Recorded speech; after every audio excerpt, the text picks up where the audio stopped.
We're all taught how to live our lives and what it takes to be successful. But at the end of the day, what is it really all about? You have something special within you, something greater than yourself. Look beyond what's in front of you and realize that you are put on this earth for a specific purpose. And in order to discover that, you have to start talking about it. And that starts now. Don't worry about the weather, 'cause everything will be alright. Living Authentically with Gina Mazzetti. Thank you for joining us today and welcome to the 5th episode of Living Authentically. To get us started, let's begin by diving into our life's purpose. In fact, the topic of this show, the very reason why each of us are living, breathing, and waking up every morning. Because the truth is, we all have a purpose, something that provides us the push and fuel to show up, to clock in at work each day, to schedule a doctor's appointment when we aren't feeling well, and to essentially take care of ourselves to ensure we can take care of business. Because that is what we have been taught to do. To get an education and make money, a lot of money. To get ahead on the corporate ladder, and to participate in what some would call a what's in it for me culture. Today, I am thrilled to introduce my guest, Rachel Zabaneh, who has challenged the superficial paradigm by developing a program that enables young students to learn by creating and leading innovative projects. Rachel will discuss both business and academia beyond the dollar, further than solely earning a degree, as she will unpack the notion of social entrepreneurship, the value of being a hero, as well as present 4 students who are a part of the program she pioneered. So when we come back, I will be here with the founder and CEO of Veritas Institute for Leadership and Innovation, Rachel Zabaneh, who will share her road to authenticity. Stay tuned.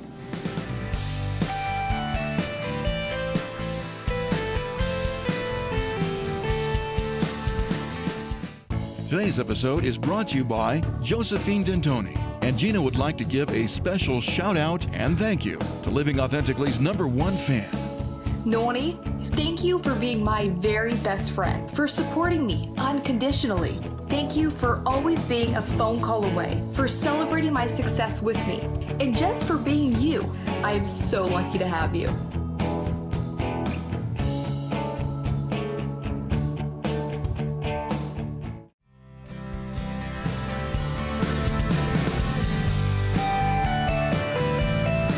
Welcome back to Living Authentically. We are back with my first guest, Rachel Zabaneh. Rachel, welcome to the show. Thank you so much, Gina. It's really a pleasure to be here with you. I'm so excited to share your road to authenticity with the viewers at home today. So let's begin with that, with your journey. Yeah, well, Gina, growing up in San Francisco, yes, I am a Giants fan. I really had a rare privilege of growing up with having a front row seat to compassion and action, as my family, who were community leaders, really served those around us. And so I remember one particular evening, a disabled man who had lost most of his family came through our doors. And Gina, he was cold, he was hungry, and he was alone, and he had actually been living on peanut butter jars. And that evening, I served him along with my family. And it was through many experiences like these that I really learned that an integral part of my purpose, or reason for being, involved helping other people. And today, this same gentleman can be seen volunteering at the senior center where he now lives and helping those around him. That is so great to hear. So tell us about this program that you've pioneered. Okay, so it's an entrepreneurial leadership program. I've launched one at a college and also at Alma Heights Christian Schools in Pacifica. It's called the Veritas Scholars Program and Social Entrepreneurship Lab. And can I ask you, before we go more into that, could you define social entrepreneurship? Absolutely. You might describe social entrepreneurship, Gina, as a cross between Richard Branson, Mother Teresa, and Florence Nightingale. Wow. Interesting. A more technical definition would be using business principles for social good. So, Gina, in a traditional business paradigm, you have a focus entirely on money. Of course. Okay? In the social entrepreneurship model, the focus is using those same business principles, but to change lives. The word entrepreneurship actually comes from a 13th century French verb, entreprendre, which literally means to undertake or to do something. So in a sense, social entrepreneurship is doing something for the good of society. And I really like this quote from Bill Drayton. And he says, you can give someone a fish, or you can teach them how to fish, or you can revolutionize the fishing industry. And to sum it up, social entrepreneurship is about creating systemic, sustainable change in communities by using business principles. Gotcha. Well, thank you for sharing that. And so for your program, what is the inspiration behind it? Absolutely. I guess, Gina, you could say the inspiration goes back to the 1930s, where my great-grandmother, a European immigrant, saw a need in her community. And she saw young women with their husbands away at war needing help. And she had the idea to engage high school students as part of their curriculum in helping these young mothers. And she was later invited to the White House by Mrs. Eleanor Roosevelt to share her ideas. Awesome. So could you tell us the exact issue that we are confronting or the problem in this organization? Yes. So every day we have 857 students that drop out of school every hour of every day. And this problem is not just about... Huge. It is. And it's not just about underachievement. It's also about overachievement. And I'd like to read a quote, if I may. Of course. From the New Republic. Our system of elite education manufactures young people who are smart and talented and driven, yes, but also anxious, timid, and lost, with little intellectual curiosity and a stunted sense of purpose, trapped in a bubble of privilege, heading meekly in the same direction, great at what they're doing, but with no idea why they're doing it. Gina, whatever it is that we agree on or disagree on in this country, we can certainly agree on this, that students are lacking purpose in their educational paradigms. And that's huge because that's a fulfillment piece for every individual's life. Absolutely. So that is an issue. So what can we do about it, Rachel? So this generation of young people must learn who they should be rather than just what to do to be successful. And can you talk about how your organization is addressing that very issue? Absolutely. So with the Veritas Scholars Program and Social Entrepreneurship Lab at Alma Heights Christian Schools, we encourage our students to know something, do something, and to be something. Love that. The know something components include where students have conversations about some of the greatest minds in history and what they had to say about heroic leadership and character. They also develop analytical skills, leadership training, and build confidence, among many other things, Gina. So they all have these student-led projects. Absolutely. That's correct. So could you give us some examples of these very projects that the students are taking out? Absolutely. So we have with us today 3 students who have founded the organization Project Release, dedicated to eradicating modern-day slavery. We have students who developed organizations to address loneliness in the elderly, and a variety of other projects. And we are so excited to meet with them as well. Yes. So I cannot wait to meet all of the girls today. And so, Rachel, thank you for sharing your road to authenticity. And when we come back, I will be here with a student from Alma Heights Christian High School who will share her student-led project with us. Stay tuned.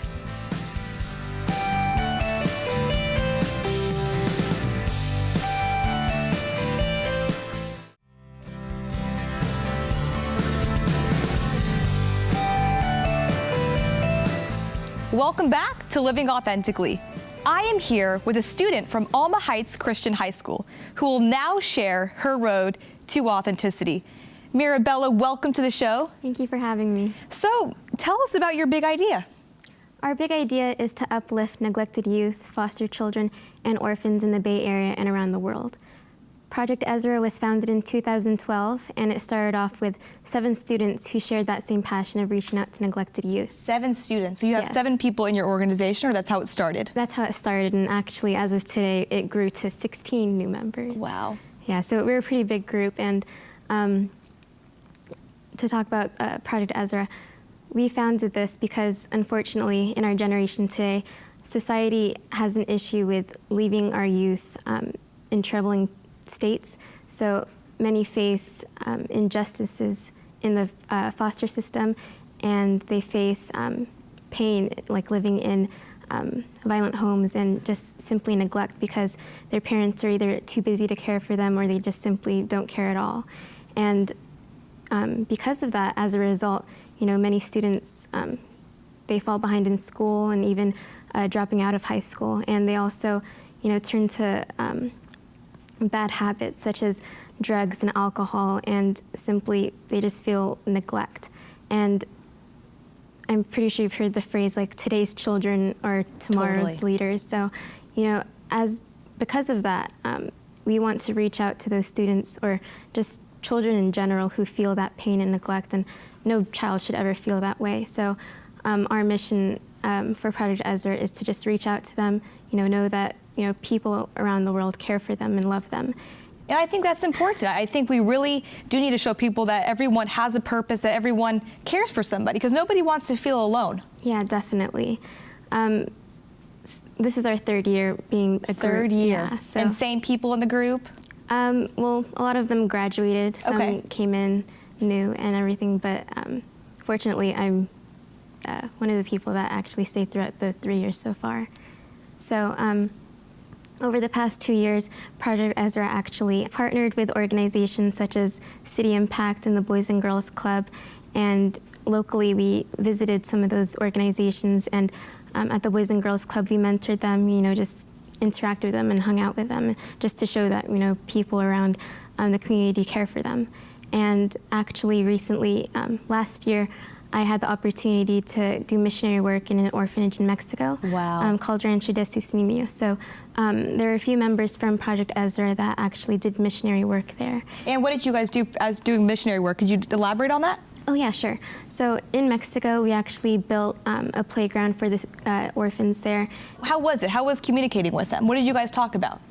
Well, since they spoke Spanish, luckily we actually went with our Spanish class, and luckily we were able to keep a good conversation with them, and we just played with them, interacted with them, and actually previously Project Ezra, we did a fundraiser, and as our product innovation, we actually made homemade bracelets, and as our product innovation, we came up with the idea, something like 1 for 1. So whoever buys a bracelet, they actually so if you buy a bracelet, you give a bracelet to someone else.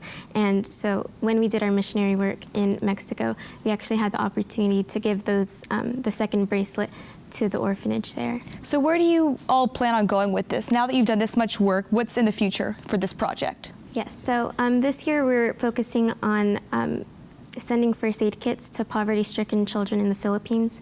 And in the Philippines, there's approximately over 2 million orphans there. And it's a 2 huge million. number. It's a huge number, and Wow. that's just in the Philippines. And I know throughout, in so many other countries, they face that same problem as well. And so because they're living in garbage dumps in the Philippines, there's so many health problems, like, stepping on nails or something, and it's just it's not sanitary at all. So we want to be able to give them first aid kits so that they could take care of themselves and just make sure that, they're safe where they're living. And I think this is great too. Being in school, it's a lot of work in itself, but you're also helping other people. Yeah. And so you could also inspire other people in, grades younger than you to do the same. So are you about to graduate soon? Yes, You are. I'm currently a senior, so. Awesome. And do you plan on sticking with the project? Yes, I hope so. I hope to bring it to my own college and hopefully continue it at Alma Heights Christian High School. And what's next for you? I'm planning on going to Dominican University. Oh, good for you. And major in nursing, so I hope to, bring everything that I've learned throughout the past 3 years through the Veritas project, and just bring that, everything I've learned and all the experiences that I've made through the missionary work and community service, and bring that to wherever I go. That's great. Well, Mirabella, thank you so much for sharing your student-led project with all of the viewers at home today. And so when we come back, I will be here with 3 more students who will share their awesome idea with us. Stay tuned.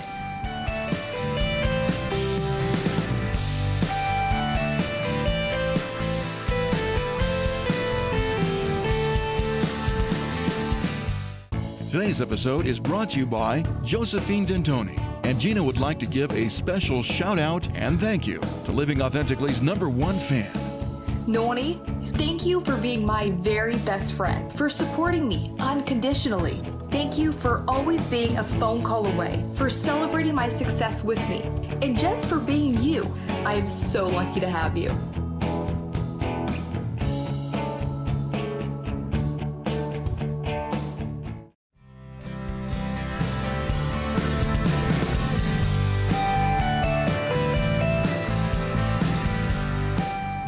Welcome back to Living Authentically. I am here with 3 more students from Alma Heights Christian High School who will now share their idea and what they're doing about it. Soli, Rebecca, and Nena, welcome to the show. Thank you. Thank you. So tell us about your big idea. So we realized that many people assume that slavery is a thing of the past, but in reality there are more slaves today than there ever have been at any other point in time in history. And this modern day slavery is more commonly known as human trafficking, and human trafficking is a $150 billion industry. And last year it was the 3rd largest criminal industry in the world, but this year it has moved up to the 2nd largest criminal industry in the world, so it is actually a growing problem. Yeah, and there are about 24 to 32 million slaves in the world today, and one of the root one of the root causes of human trafficking is poverty, and one of the root causes of poverty is lack of education. And so we're hoping to help stop human trafficking at its root by providing scholarships for children in a small village in India called Mori, and yeah, so we're trying to innovate that scholarship fund. That's great. So when did you guys start Project Release? We started last year, and so we've gained a following on Facebook and CrowdRise, and we've been hosting events which aim to raise awareness for human trafficking, and we've been gathering our friends and family to help raise support and financial money to for our project. So that's the big idea you guys had. And so what about the solution? Now that we know it's not a problem of yesterday, what are we all doing about it? So we're actually creating a scholarship. So we've been hosting events where we sell our homemade bracelets and scarves, and right now we're working to create a special design for a bracelet which will represent a release from bondage of human trafficking. Love that idea. Yeah, and so we'll be selling it on Etsy or something like that, maybe our own personal online store, and hopefully by doing that we'll have a sustainable source of income to help our scholarship fund last many years. And so how many people are on your team? Because this is a class at Alma Heights, right? And so how does that exactly work? So besides us 3, we have 2 more members, Amanda and Paul, and so we just kind of all work together and do various things. Yeah. So every class you work together, how does that exactly work? For our class on Tuesdays, we usually have character lessons where we learn about like Alexander the Great. Oh, cool. Yeah, and then on Thursday we have labs where we learn about budgeting, or just general, we have speakers who come in from Google and Stanford, and they teach us innovative ways of thinking and ideating, and just ways where we can better our projects. And now that you are all social entrepreneurs, what are some of the challenges you all face on a daily basis or weekly basis really leading your own projects? Time. Yeah. It's very difficult to manage your time, and also because there's 5 of us in our group, to find times where we can all meet and get together and working that out with our schedules. And so how does your typical meeting usually run through? Texting, Group texts. A lot of times we meet in class, so Thursdays are a day when we are very efficient and we get as much as possible done, and I think we're all responsible, and we You have to be, we right? delegate tasks and we get them done, and it's worked so far. So Now the concept of this show, I do talk a lot about fulfillment, and I think that although we're taught we have to go to school, do our homework, we have sports on this side, could you explain that fulfillment piece that you now all have doing this project? would you like to take that? Sure. I think that you can go to school and you can do sports, which makes you a very good person for the workplace, but taking Veritas has definitely developed me as a person. you kind of learn to live for something beyond yourself and realize that change isn't so hard if you really put your mind to it. And yeah. I think that you really learn to empathize with people because school doesn't teach you to be selfless, but Veritas does, and it gives you an opportunity to put yourself in someone else's shoes and to really make a difference. And I think that's a really unique thing that this high school offers. Do you ever tell your friends from other high schools, oh, I'm an entrepreneur? And Usually they don't understand what it means. They're like, what's social entrepreneurship? And then have to explain it. And then by that time, they're like, what? So, yeah. I mean, usually I like tell people that because people ask like, what are you doing? And I feel like, oh, we're have meeting for project release or something like that. You know, it's and telling my friends about it that way because it takes up a lot of time. So then they, you know. I think more adults are actually more adults than actually kids. Interested and impressed, I'm sure. Yeah, exactly. They're very impressed. So what's next for you all? I think we're just going to continue gaining support from friends and family and from social media for our scholarship fund because it's really important for us to have the funds in order to make sure that we can give a full year of education to students, and hopefully that can grow to multiple students in multiple years. And for you two? College next, or? Yeah, college. I don't know where I'm going yet, but. Well, thank you all for sharing your organization with us. Everyone at home, I'm sure, really appreciates it. And when we come back, I will be here to discuss all that we learned today. Stay tuned.